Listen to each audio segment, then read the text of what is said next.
ይሻላል። ቁጭ ብዬ አመታት ሳዝን መኖሬ ህይወቴን ይቀይረዋል? የሚያመጣው ለውጥ አለ?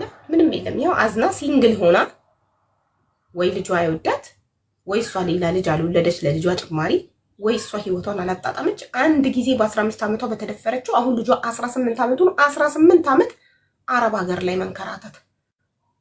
ህይወትሽን ሳትኖሪ እድሜሽ ጉልበትሽ ያልቃል። ትሞቻለሽ፣ ትቀበሪያለሽ፣ ትረሻለሽ። ለምን? ህይወት እኮ አንዴ ናት። ድጋሚ እኮ የለም። አንዴ ነው እድል። ስለዚህ ይሄንን አንዴ መጣ እድል ምንም አይነት ችግር ቢያጋጥመኝ ያንን ችግር ተጋፍጬ ተወጥቼው ህይወቴን እቀጥላለሁ እንጂ እድሜ ልኬን ያንን ቁስል ይዤ ስላልገኝ በቃ በአንድ ችግር 18 ዓመት አለቀሽ። በቃ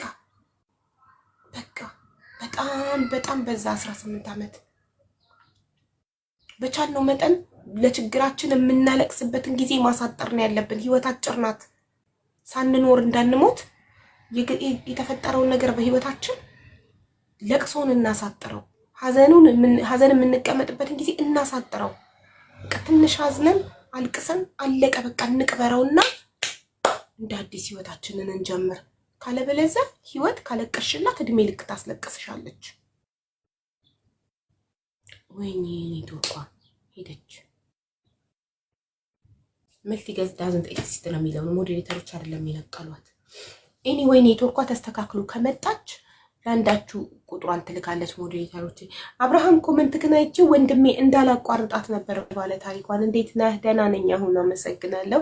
ቤተሰብ ሳይንትን ፎሎ አድርጓት። አዲስ አካውንት ከፍታ ፎሎ አርጉኝ ብላ መታለች እና ፎሎ አርጓት። አዲስ አካውንት የድሮ ተዘግቶባት ነው ይሄ አዲስ ከፍታ ነው። ሃኒ ፋሽንን ፎሎ አርጉ፣ ሳይንትን ፎሎ አርጉ፣ አሜን እና ዶክተር ሀቢባን ፎሎ አርጉ። ቴንክ ዩ አይ ኒድ ዩር አድቫይስ። እንዴ አሁን እኮ የፍቅር ክሊኒክ ነበረ። ከዛ በኋላ እናንተ ብትሆኑ ምን ታደርጋላችሁ? ፕሮግራም ይጀምራል። ተሻለሽ? ደህና ነኝ ማሬ።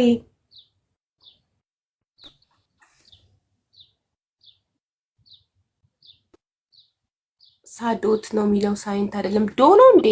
ሳዶነት ሳዶነት ነው የሚለው። ኔትወርክ አስወጥቶኝ ነው ስራም ስለያዝኩኝ በጣም እኮ እኔም ገብቶኛል ኔትወርክ እንደሆነ። መልቲገስት ዳዝንት ኤግዚስት ሲል ችግር የለውም። በቃ ቁጥርሽን የስነ ልቦና ሐኪም እንዳገናኝሽ ቁጥርሽን ለሞዴሬተሮች ስጪ ላንዳቸው። እሺ ወይ ለመስዬ ወይ ለሶፊ ወይ ለቤቲ ማን? እሺ ላንዳቸው ፎሎ አድርጉኝና በውስጥ አስቀምጥላችኋለሁ ስልክ። አመሰግናለሁ። ለሁላችሁም በጣም ነው የማመሰግነው። እሺ እናት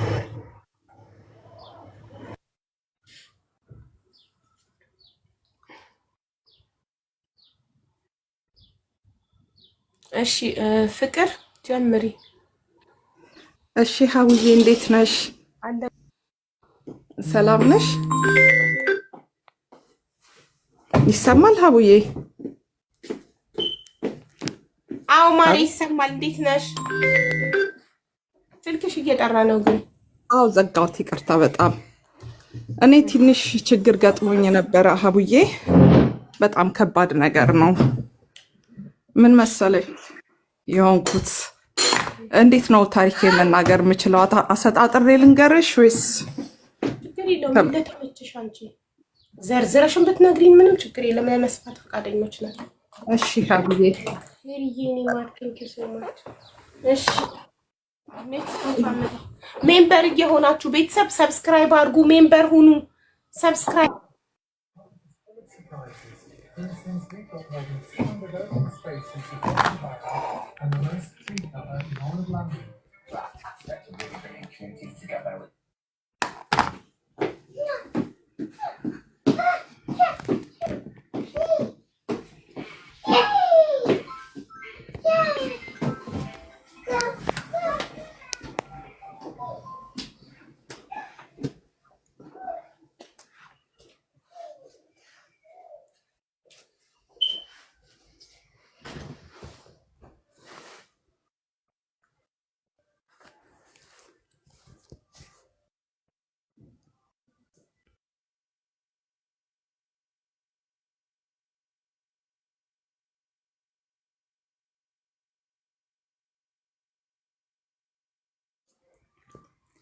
ሀቡን ልጠብቃት ወይስ ልጀምር ታሪኬን? ትመጣለች። አይ እሺ ፍቅር እንዴት ትመጣለች? እሺ እሺ ይኸው መጣሁ። እሺ ሶሪ በጣም ኑኑ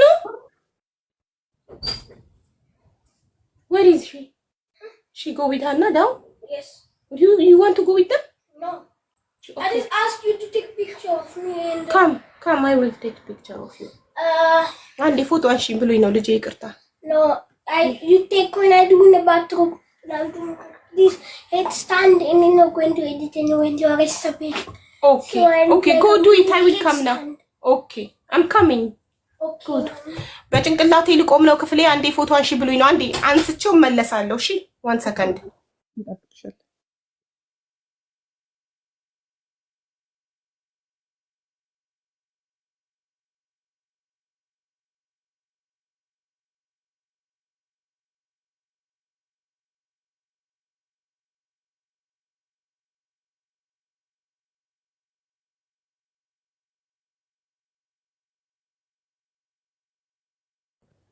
በጭንቅላቱ ቆሞ ፎቶ አንስቼው መጣ እሺ እሺ አቡዬ ታሪኬ የሚጀምረው ከ8 ዓመት በፊት ነው።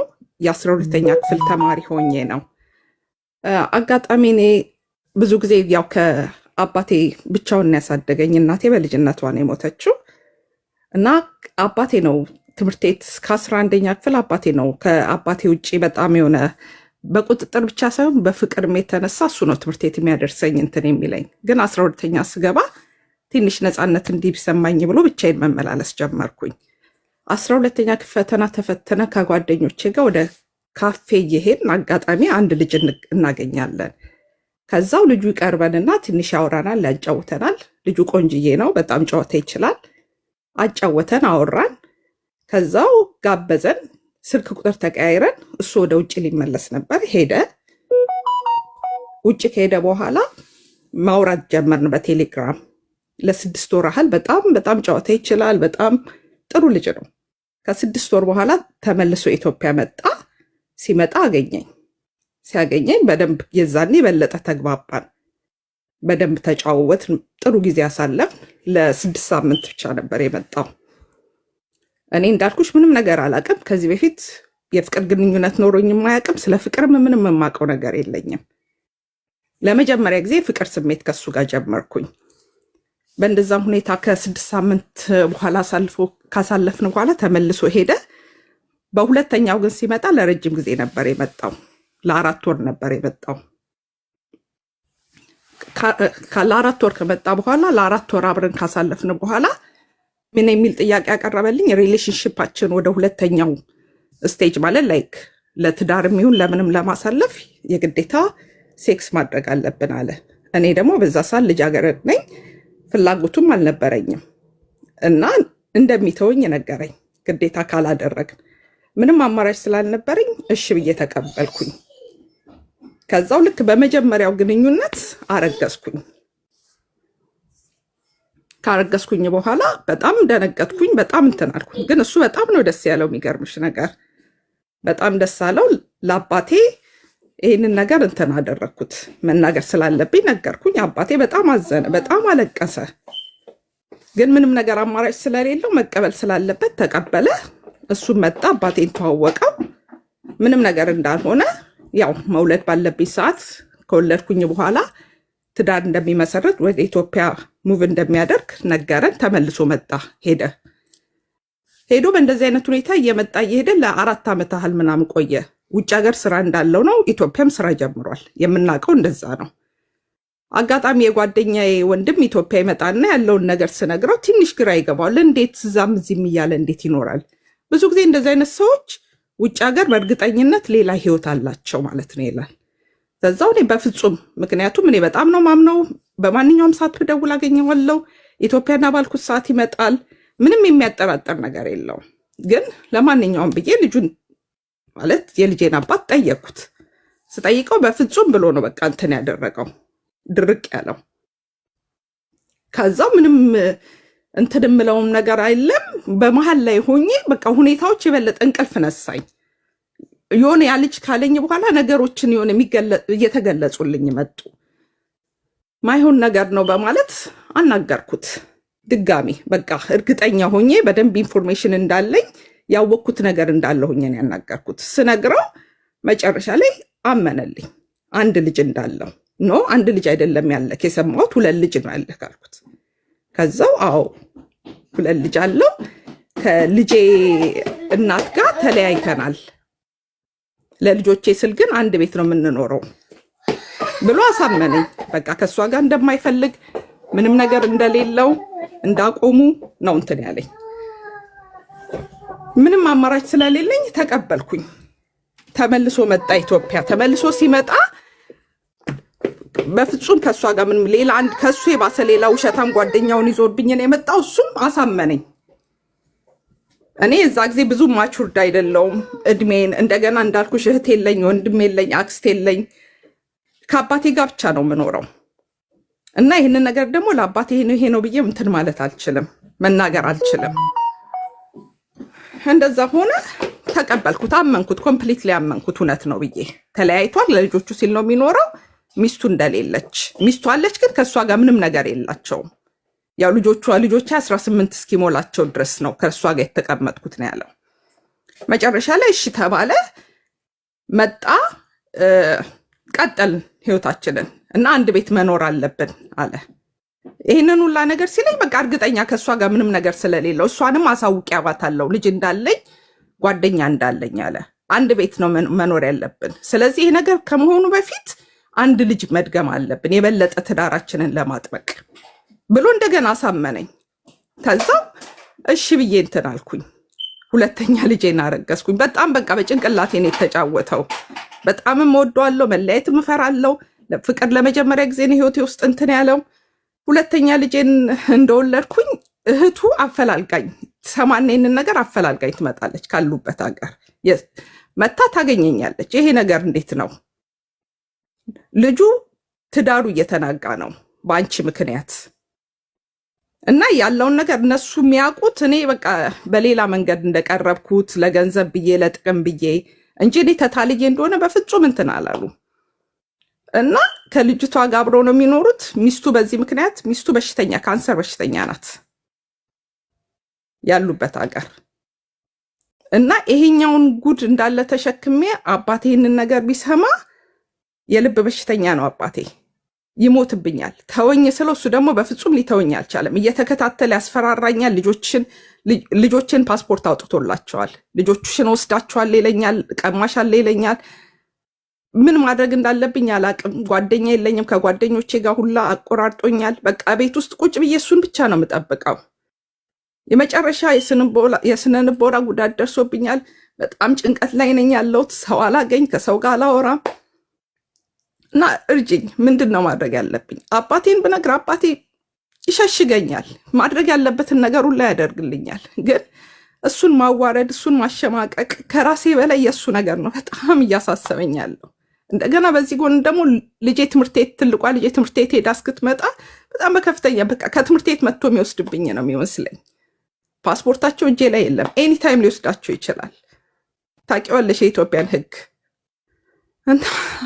ምንድን ነው መሆን ያለብኝ? ምንድን ነው ማድረግ ያለብኝ? አቡዬ እባክሽ ንገሪኝ፣ የሆነ ነገር በይኝ። በጣም ከባድ ነው። ልጆችሽ ስንት ዓመትና ስንት ዓመት ናቸው? ትልቋ 7 ዓመቷ ነው። ትንሹ ገና ህፃን ነው፣ 2 ዓመቱ ነው። ገና ልጆች ናቸው በጣም። ሁለቱም የአሜሪካን ፓስፖርት ነው ያላቸው? አዎ። ስለዚህ አንቺና እሱ አሁን ጸብ ላይ ናችሁ? ጸብ ላይ ነን። ያስፈራራኛል። አንዴ ወስድብሻለሁ ይለኛል፣ አንዴ ከኔ ጋር አብረሽ ኑሪ ይለኛል። እዛ ጋር ያለችው ልጅ በሽተኛ ናት፣ ኪሞ እየወሰደች ናት። እህቷ እንደነገረችኝ ኪሞ ላይ እንደሆነች ነው። እሷን እዛ አስቀምጧት በቃ በጣም እኔ የሰውን ትዳር ለማፍረስ በፍጹም ነው የማልፈልገው። እኔ እንደዚህ አይነት ነገር ላይ መሆኑን ባቅ ራሱ ሲጀምር አልገባበትም። እንደዚህ አይነት በቃ እሱ ልጅነቴን ተጠቅሞ የህይወት ግንዛቤ በጣም ትንሽ እንደሆነ ገምቶ ነው እንደዚህ አይነት። ያለ እናት ፍቃድ ግን ልጅ መውሰድ ይቻላል? ይሄን ነገር የህግ ባለሙያ ማማከር አለብሽ። ያለ እናት ፍቃድ ልጆቹን ይዞ መሄድ ይችላል? ኢትዮጵያ እንደዚህ የሚባል ነገር የለም። እንዴ ጥሩ ጠበቃ፣ ጥሩ የህግ ባለሙያ አሪፍ ካገኘሽ ሊከላከልልሽ ይችላል። እስኪ እሱን እንጠይቅልሻለን። ግን ማለት ነው ላይክ አንቺ መጀመሪያ ካላረገዝሽ፣ በእርግጥ አብዛኛው ዲያስፖራ ብዙ ታሪክ ሰምተናል። እንደዚህ አይነት ታሪኮች እዚህ ቤት በጣም ብዙ ሰው ምንድን ነው የሚሉት መጀመሪያ ካላረገዝሽ አንቺ እኔን የፈለግሽኝ ለእንትን ብቻ ነው ላይክ አሜሪካ እንደወስድሽ ብቻ ነው የምትፈልጊው እንጂ የእውነት ወደሽኝ ከሆነ ታረግዥልኛለሽ ይላሉ። አንደኛ። ሁለተኛ ደግሞ ሴቶቹ ደግሞ ልክ ከአሜሪካ የመጣ ዲያስፖራ ሲያገኙ ከነመጀመሪያው ግንኙነት ቀብ ያደርጋሉ። ካረገዝኩኝ አይተወኝም፣ ካረገዝኩኝ ሄዶ ከወለድኩ በኋላም ቢሆን ይወስደኛል። ላይክ ኢማጂን ሰው አሜሪካ ለመሄድ ብሎ ያለ ፕላን ዝም ብሎ ከሆነ ሰው ባለትዳር ይሁን ምን አይነት ሰው ይሁን ይሄ ሰውዬ ሳያውቁ ማርገዝ ማለት እኛ ዛሬ የምንመርጠው ሰው የነገ የልጆቻችን አባት ነው። ከራሳችን አልፈን ልጆቻችንንም አደጋ ላይ እየጣልን ነው የምንሄደው ዝም ብለን ካገኘነው ወንድ ስናረግዝ ማለት ነው። እርግዝና መደረግ ያለበት ትዳር ውስጥ ነው። በደንብ ተጠናንተን እርስ በርስ ባህሪ ለባህሪ ተዋውቀን ከሰው ጋር አብሮ የሚያኖረው መልክም አይደለም ብርም አይደለም ባህሪ ነው። ያንደን ሰው ባህሪ ለማጥናት ደግሞ አትሊስት 2 ዓመት ያስፈልገናል። ቢያንስ 2 ዓመት መጠናናት አለብን ባህሪ ለባህሪ ለመጠናናት። እንዴ የሚማታ ሰው ቢሆንስ? በጣም ጨካኝ አውሬ ቢሆንስ? ዝም ብሎ ተረግዞ ከዛ በእርግዝና ምክንያት ተገዶ ትዳር ውስጥ ይገባና ከዛ ይሄ ሰውዬ በር ከተዘጋ በኋላ አውሬ ቢሆንስ? ይማታል፣ ይሳደባል። በጣም ሞራሌን የሚነካ ነገር የማያደርገኝ ነገር የለም። ልጆቼንም ደስ ሲለው በምግብ ይቀጣል።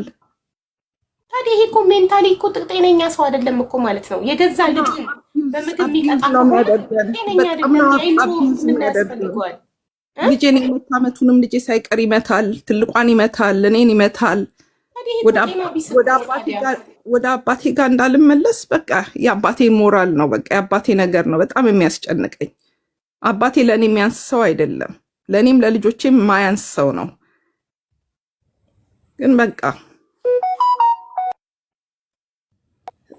ስልክ ከሰው ጋር ማውራት አልችልም። ስልኬን ሁሌ ከቴሌ ያስወጣብኛል። ያወራሁትን ምን ቴክስቱን በቃ ምንም ከፍተኛ ቁጥጥር ካሜራ ሁላ አድርጓል። አሁን ተደብቄ ነው ሽንት ቤት ውስጥ ነው እንትን የምለው። ሳሎን ካሜራ አለ፣ መኝታ ቤት ካሜራ አለ። እስር ቤት የቁም እስር ውስጥ ነኝ ያለሁት። ከቤት መውጣት አልችልም። እሺ ለምን ለህግ አካላት አታመለክችም? ማን ሞክሬያለሁ። ከዚህ በፊት ምንም ያመለከትኩበት እንትን እሱ ያስከታትለኛል። በሰው የሰማ በሱ ማይሸነገል በገንዘብ ማይሸነገል ጠበቃ በር ላይ ሰው አለ 24 ሰዓት የሚጠብቀኛል። ታች የምንኖርበት ቢልዲንግ ላይ የትም በቃ ልጄን ለመቀበል ከመኪና ስትወርድ ልጄን ለመቀበል ብቻ ነው መውጣት የምችለው። ማንም ሰው ቤቴ መግባት አይችልም፣ ከቤቴ መውጣት አይችልም በምንም አይነት መንገድ። እሺ በስልክ ጠበቃ ላገናኝሽና እኔ በስልክ አውሪ ከጠበቃው ጋር። እሺ ስልኩን ኢንቦክስ አድርጊልኝ። አሁን እኮ ስልኩን እኮ ይኸውልሽ፣ ስልኬን ከማንም የተለየ ቁጥር ካለ ያንን ቁጥር ማን ነው ብሎ ነው እንትን የሚያደርገኝ። በጣም ከፍተኛ ዱላ ነው በቃ የሚደርስብኝ ሀቡዬ። እሱ እዚህ ሀገር ሳይኖር ቀኑን ሙሉ የሚጠብቀኝ ሰው አለ። እሱ በመጣ ቁጥር በቃ እዚህ ሀገር መቼ እንደሚመጣ አላቅም፣ መቼ እንደሚሄድ አላቅም። ማሪ ታዲያ አንቺ አሁን እኮ አንቺ ካልፈቀድሽ እኮ ማንም ሰው ከዚህ ችግር ሊያወጣሽ አይችልም። ሁሉንም በሮች የምትዘጊብን ከሆነ ወይ ሌላ ድብቅ ሴም ካርድ አውጪ። ቤተሰብ የለሽም፣ ዘመድ የለሽም፣ በዓል ዘመድ ጋር ልታከብሪ አትሄጂም፣ ቤተሰብ ጥየቃ አትሄጂም። በዛን ሰዓት አንድን ሰው ወጣችሁ ሴም ካርድ ገዝታችሁ አምጡልኝ ማለት አትችል እንዴ? ሴት ልጅ እኮ በጣም ስማርት ናት። ብዙ ማድረግ የምችለው አባቴ ጋር ብቻ ነው መሄድ የምችለው። አባቴ ጋር የምትሰራ ልጅ አለች፣ በእሷ መንገድ ነው ሲም ካርድ ማግኘት የምችለው እኮ። ስለዚህ አባትሽ ጋር ስትሄጂ ሰራተኛዋን ያባትሽን ሴም ካርድ እንድትገዛ ላኪያት። ሴም ካርድ ገዝተሽ በሌላኛው ሴም ካርድ እሱ በማያውቀው ሴም ካርድ ጠበቃውን ታናግረሽ። እንዴ አገርሽ ላይ እኮ ነው ያለሽ፣ ኢትዮጵያ ውስጥ ሆነሽ። እሺ ቢያንስ አሜሪካ ውስጥ ቢሆን በር ዘጋብሽ፣ አታውቂያትም። አሜሪካን አዲስ ሀገር ነው እንላለን። ኢትዮጵያ ነው አገርሽ ነው እንዴ። አትወጪም። ዘመድ ጥየቃ ብለሽ ወጥተሽ አጠፊም ደፋፈንሽብኝ እኮ ሁሉንም በዚህ ስልሽ በዚህ ስልሽ በዚህ ምን እንደሆነ ልንገርሽ አቡዬ፣ በቃ ጭንቅላቴ ድንዝዝ ከማለቱ የተነሳ ምን ማድረግ እንዳለብኝ ምን መሆን እንዳለብኝ ራሱ አላውቅም። አቢዩዝ መደረግ በጣም ከባድ ነገር ነው አቡዬ። በጣም ነው ግራ የሚገባው። በጣም ትደነዝዣለሽ። ምን እንደሆነ እንኳን ነው ቢጠፋሽ። ምን ማድረግ እንዳለብኝ አላውቅም አቡዬ።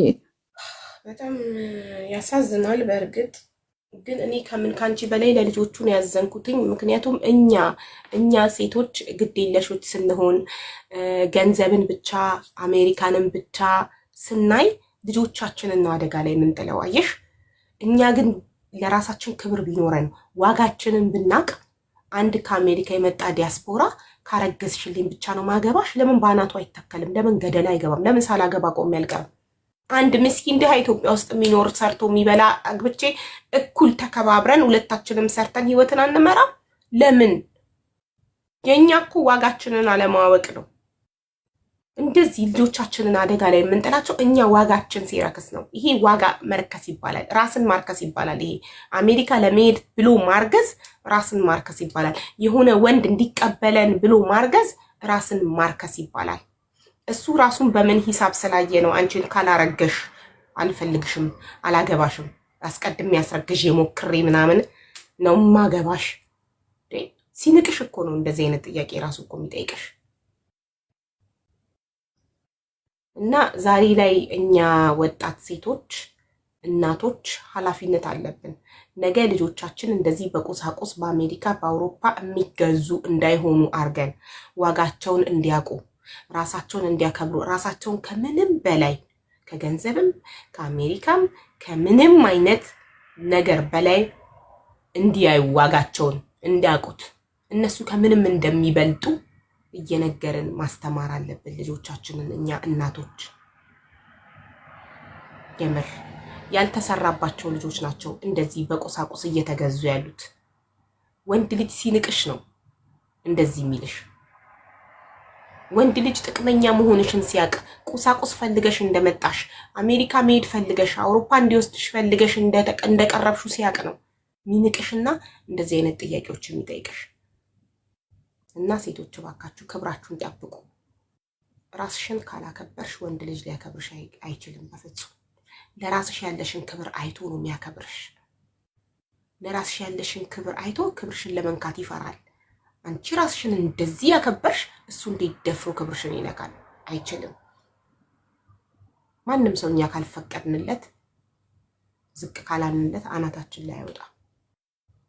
እና አሁን ይሄ ነገር መፍትሄው እኔ ከፈለግሽ ጠበቃ ላገናኝሽ ቁጥርሽን ስጪኝ። ሁለተኛ ነገር ደግሞ ለአካላት አመልክሽና ልጆችሽን አድኝ። እሺ አቡዬ፣ ቁጥርሽን ላኪ ለሞዴሬተሬ እና ዋትስአፕ ላይ እሰጥሻለሁ የጠበቃውን ቁጥር። የቷ ናት ሞዴሬተር? ያስገባልሻል።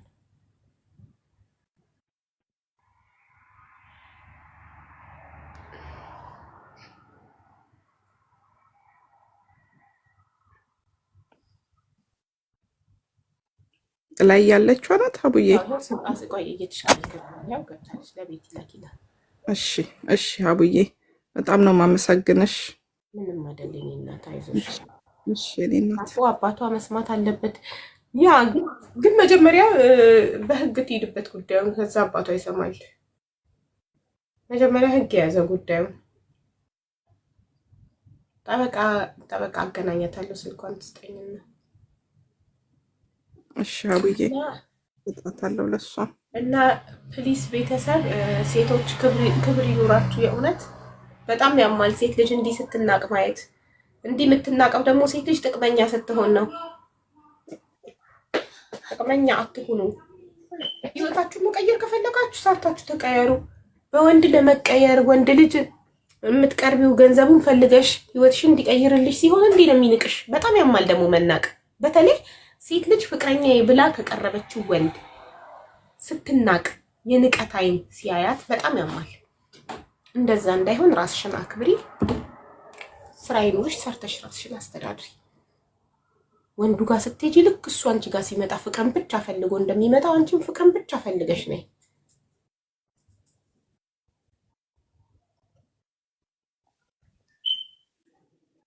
ልኬላታለሁ ሀቡዬ። እሺ ማሪ በቃ ስትሰጠኝ እሰጥሻለሁ። እሺ ዋትስአፕ ላይ ስትሰጠኝ ዋትስአፕ ላይ የጠበቃውን ቁጥር ልክልሻለሁ። እሺ ማሪ። እሺ በጣም አመሰግናለሁ። እሺ እኔ ማር ምንም አይደለም፣ እናወራለን ዋትስአፕ ላይ። እሺ እሺ እሺ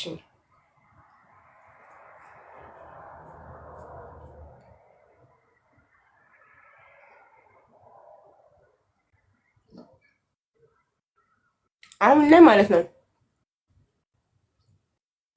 አብዛኛው የበዛው ዲያስፖራ በጣም ኢትዮጵያ ውስጥ ያሉ ሴቶችን በጣም መናቅ፣ በጣም በቃ መናቅ ፋሽን ያደረጉት ሴቶቹ ከሚያሳዩት ነገር አንፃር ነው። ሄደች ዲያስፖራ ነው ከተባለች ሄዳ ትለጠፍበታለች። ማን እንዴት አድርጋለች? ቀናቋቸው እጣው እንዴ እጣው አንዴ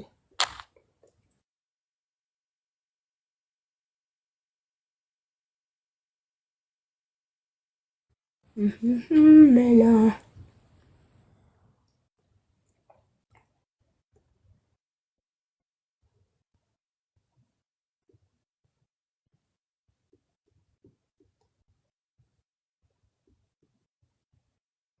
ያው ቤተሰብ እጣው የሚወጣበት እጣው ሮብ ማታ 2 ሰዓት ይወጣል። በኢትዮ እንትኑ ስለማይበቃ ነው መጻፊያ ቦታው ከዚህ በላይ ቃላቶችን ስለማይበቃ ነው። በኢትዮጵያ ከምሽቱ 2 ሰዓት እጣው ሮብ ማታ በኢትዮ ማለት ነበረብኝ። ይበቃኝም በኢትዮ የሚለውን ባስገባ እስቲ ልሞክረው። በኢትዮ በኢትዮጵያ በቃ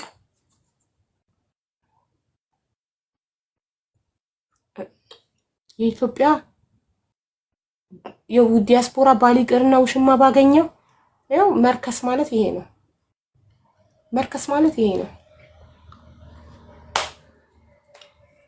ከዚህ በላይ መርከስ አለ? ስሙልኝ የምትለው የዲያስፖራ ባልቀርቶ ውሽማ ባገኘው። ጸሎትሽን ሰምቶ ውሽማ ይስጥሽ።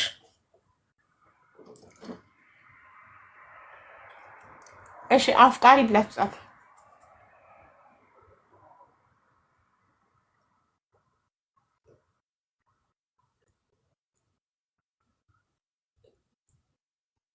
ቤተሰብ ሜምበር እየሆናችሁ ሜምበሩን ሙሉት እንዴ። ሳይንትን ፎሎ አድርጓት፣ ሃኒ ፋሽንን ፎሎ አድርጓት፣ አሜንን ፎሎ አድርጓት። ሌትስ ጎ ሜምበር 108 ሰው ሜምበር ሆኗል። ሙሉት 250 ነው መሆን ያለበት። ሌትስ ጎ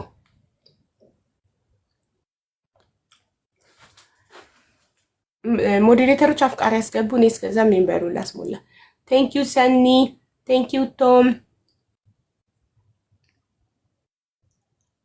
በኢትዮ ሚል ጨምሪበት ብለውኛል። እጣው ሮብ ማታ በኢትዮ ባጭር ሲያብ በኢቲና እንዲያርገሽ በኢትዮ ኢትዮጵያ ባጭሩ ሲጻፍ እንዴት ነው? ታሻርጌ በኢትዮ ካልኩ ትዩ ኦኬ።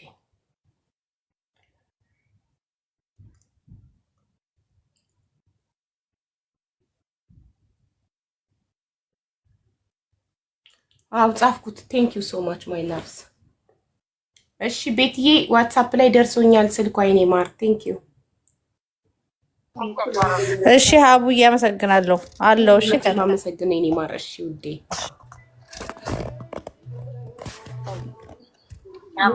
ሃሎ ምት ቢር ነው። ዶክተር ሀቢባን ፎሎ አድርጉ፣ አስገብቼላችኋለሁ። እሺ ሀቡ ተሻለሽ? ኮይንዬ ደህና ነኝ የኔ ማር። እንዴት ነሽ?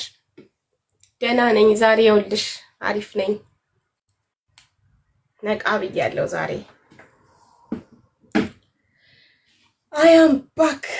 ኢነርጂ እየተመለሰ ነው። ፖዚቲቭ ኢነርጂ ነቃ እያልኩ ነው። እየለቀቀኝ ነው በሽታው። እሺ ሌትስ ጎ ቤተሰብ። አሁን መቁረጥ ይቻላል። አይ ቲንክ አለው ይቻላል። እሺ ሌትስ ጎ ለያንቺ ድምጽ ናፈቀን ፍቅሮቼ ማሮቼ ውዶቼ ማሮቼ ፍቅሮቼ ነው የምለው እኔ ቀደም ተከተሉን አታበላሹት ውዶቼ ማሮቼ ፍቅሮቼ ናት እኔ everyone is copying me now ሁሉም ሰው ውዶቼ ማሮቼ ፍቅሮቼ እያለ ነው